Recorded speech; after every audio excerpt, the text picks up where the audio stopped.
Pi Ntagno Anyoma, bonjour, vous êtes le président de l'Assemblée du Burundi. Vous avez quitté le pays pour la Belgique alors que vous êtes un responsable politique burundais important. Vous êtes membre des Forces pour la défense de la démocratie, le parti du président Nkurunziza. On a également appris la semaine dernière la défection du vice-président Gervais Rufyikiri. Alors pourquoi partir maintenant, à quelques jours, à la veille de ce scrutin ?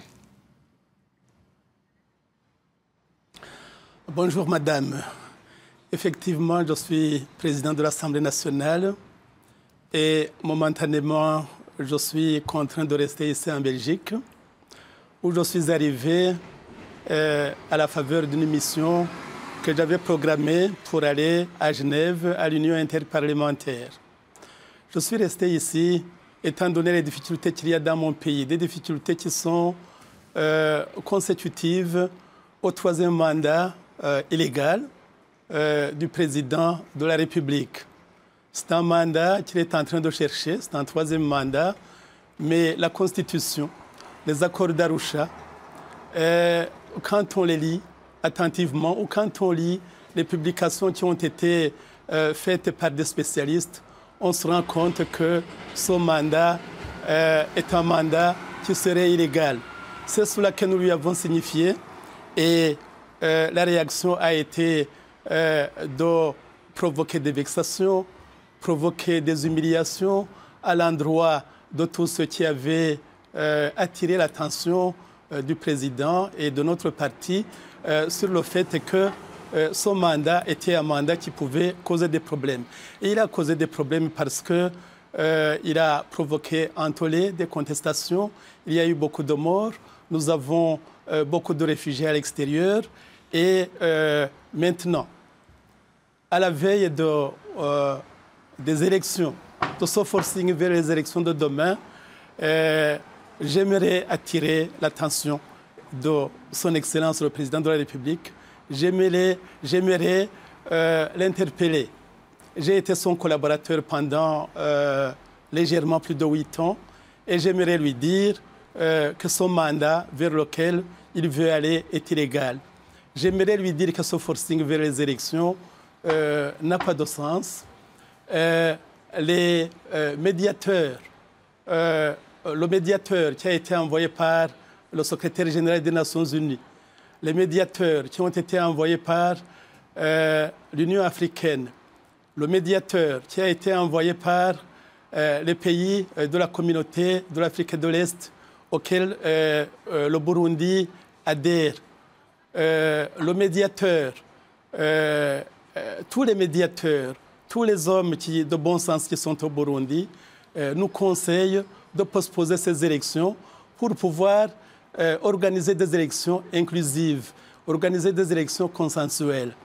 J'en appelle donc au bon sens du président de la République. Vous pensez que Pierre Nkurunziza pourrait renoncer à ce troisième mandat, cette élection, si ses proches réussissent à l'en convaincre? Vous pensez que c'est possible? Oui, il pourrait y renoncer.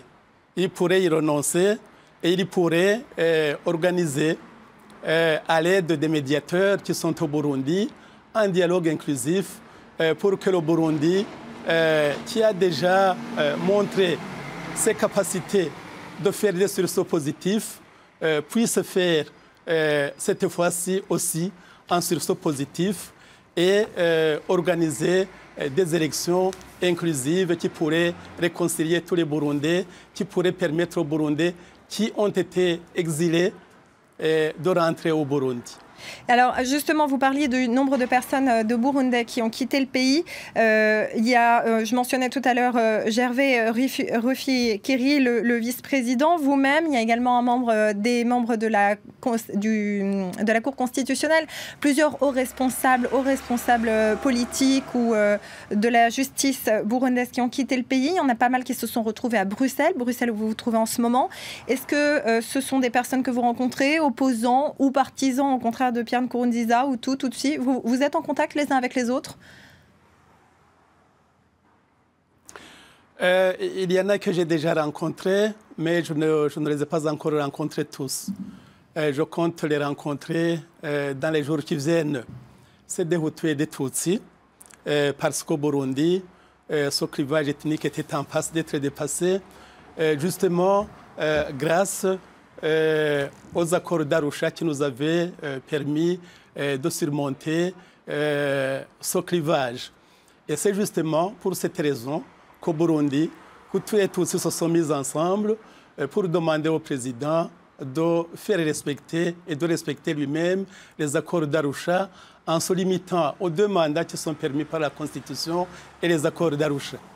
Justement, les accords d'Arusha avaient permis de mettre fin à la guerre civile. Et là, ces derniers temps, depuis la fin avril, les violences se multiplient. Une ONG burundaise estime que 70 personnes ont été tuées dans des violences liées à la contestation du 3e mandat. Plus de 100 000 Burundais ont quitté le pays. Est-ce que vous êtes inquiet pour l'avenir de votre pays ? Cela est inquiétant pour l'avenir de notre pays parce que justement, grâce aux accords d'Arusha, grâce à la Constitution qui était issue des accords d'Arusha, le Burundi avait réussi ce que j'appellerais un miracle. Ce que j'appellerais un miracle, puisque dans le passé, nous avons connu des clivages ethniques, et grâce à ces accords, la cohabitation entre communautés, entre différents groupes, avait été exceptionnelle. Il y avait eu un miracle. Nous avons une armée qui était issue des anciennes forces gouvernementales et des rébellions. C'était des Hutus et des Tutsis qui cohabitaient merveilleusement bien. Dans les institutions, au niveau de l'exécutif, au niveau du Parlement, mais aussi dans les autres secteurs de la vie publique, la cohabitation était parfaite. C'était un miracle burundais. Et c'est pour cela que beaucoup de Burundais se sont levés pour demander au président de la République de respecter ces accords d'Arusha, de respecter notre constitution qui en est issue, textes qui nous ont permis de réussir ce miracle qui était en passe d'être une réalité. Une dernière question, Monsieur Ntavio Anyuma. Les proches du président Nkurunziza accusent ceux qui s'opposent à un 3e mandat d'être responsables des violences dans la société civile. Est-ce que c'est vrai? Est-ce que vous faites partie des personnes qui incitaient à une certaine violence dans la rue? Cela n'est pas vrai. Cela n'est pas vrai parce que les manifestants ont été dans l'ensemble discipliné. Il y a eu peut-être ici et là un dérapage, mais dans l'ensemble, ceux qui ont organisé les manifestations ont donné des consignes que les manifestants doivent les faire dans la paix. Et cette consigne a été dans l'ensemble respectée. Et c'est pour cela que le président de la République devrait faire un sursaut. Le président de la République, c'est un homme qui s'est battu dans le maquis pour que le Burundi soit un état de droit.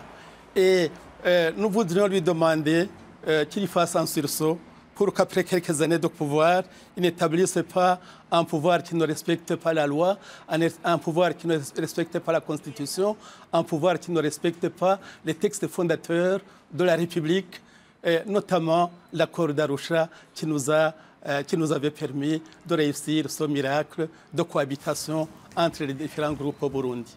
Merci Pio Ntavio Anyuma d'avoir été avec nous sur ce plateau pour cette interview exclusive. Merci beaucoup.